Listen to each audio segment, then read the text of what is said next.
Hi மக்களே, ஊருக்கு reach ஆனோடனே ஃபஸ்ட்டு டே விலாக் என்னென்னு பார்ப்போமா. போன விலாகில் எங்கள் ஊருக்கு ஒரு ஸ்பெஷல் பிரியாணி இருக்குதுன்னு சொல்லியிருந்தேன். அது என்ன ஸ்பெஷல் பிரியாணின்னு சொல்லிடுறேன். எங்கள் ஊரோட ஸ்பெஷல் பிரியாணி தலப்பாக்கட்டு பிரியாணி. ஆல்ரெடி பாதி பேர் என்னென்னு கண்டுபிடிச்சிருப்பீங்க. சரி, நம்மளோட ஃபஸ்ட்டு டே விலாகில் போகலாமா. ஃபஸ்ட்டு டே காலையில் எழுந்திரிச்சோன்னே எங்கள் அம்மா மில்லட்ஸ் தான் சமைச்சாங்க. என்ன மில்லட்ஸ்னால் வரகஞ்சாதம் அப்படின்னு சொல்லி கொஞ்சம் கஞ்சி மாதிரி செஞ்சு கொடுத்தாங்க.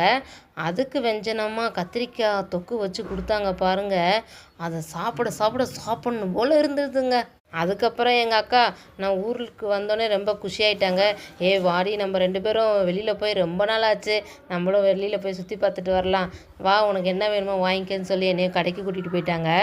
இந்த ஒரு ட்ரெஸ்ஸோட விலையை பார்த்தீங்களா? ஐயோப்பா, பயங்கர விலையாக இருக்குது. எப்படி துணி வாங்குறதுனே தெரிலங்க. அதுக்கப்புறம் எங்கள் அக்கா பையன் பொண்ணை தூக்கிட்டு போயிட்டு அந்த கடையில் இருந்த தொட்டியில் போட்டு ஆட்டுன்னு ஆடினா அதுவும் ஜம்முன்னு ஆடிக்கிட்டு இருந்துச்சு.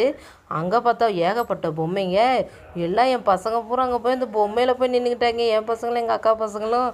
எப்பா சாமி, அதுலேருந்து எஸ்கேப் ஆகி வரவங்களே ஒரு வழியாகிட்டேன். எங்கள் அக்கா பையன் வேறு இந்த ஹலோ கிட்டி பொம்மையை தூக்கி வச்சுட்டு பாப்பா கேட்குதுங்கிறியா. அடுத்த ஆட்டம் பார்த்தா பாலுக்கு போயிட்டானுங்க. ஒரு ட்ரெஸ்ஸு வாங்கிட்டு போகலான்னு வந்தா இவங்க பண்ணுற அட்டகாசம் தாங்க முடியல.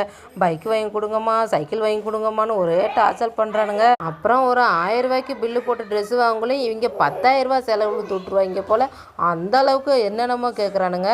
அப்புறம் நம்ம பாப்பாவுக்கு, குட்டி பாப்பாவுக்கு ட்ரெஸ் கலெக்ஷன்லாம் பார்த்துட்டு ஐஸ்கிரீம் சேலஞ்சு வேறு. கொடுமை தாங்க முடியலங்க. ஐஸ்கிரீமை வச்சுக்கிட்டு இவங்க பண்ணுற அட்டகாசம். இப்போ ஐஸ்கிரீம் சாப்பிட்டு முடிச்சிட்டாங்க. அதுக்கடுத்து பாருங்கள் என்ன சாப்பிட்றாங்கன்னு. நீங்களே இந்த வீடியோவை பாருங்கள். சும்மா இருக்கிறானுங்களா, அது வேணும் இது வேணும்னு எனக்கு பாதி பட்ஜெட்டு காலி பண்ணிட்டானுங்க. பாதி ட்ரெஸ்ஸே எடுக்க விட மாட்டேன்ட்டாங்க. அப்புறம் 4 பேரும் ஆளுக்கு ஒன்று இது வேணும் அது வேணும் செலக்ட் பண்ணி வாங்கிக்கிறாங்க. சரி, சாப்பிடட்டும். நம்ம குழந்தைங்களுக்கு தான் தானே நம்ம சம்பாதிக்கிறதே. சாப்பிடட்டும், சந்தோஷமாக இருக்கட்டும். அப்புறம் எங்கள் அக்காவோட பர்ஸை காலி பண்ணியாச்சு. வீட்டுக்கும் கிளம்பியாச்சு. பாய் மக்களே.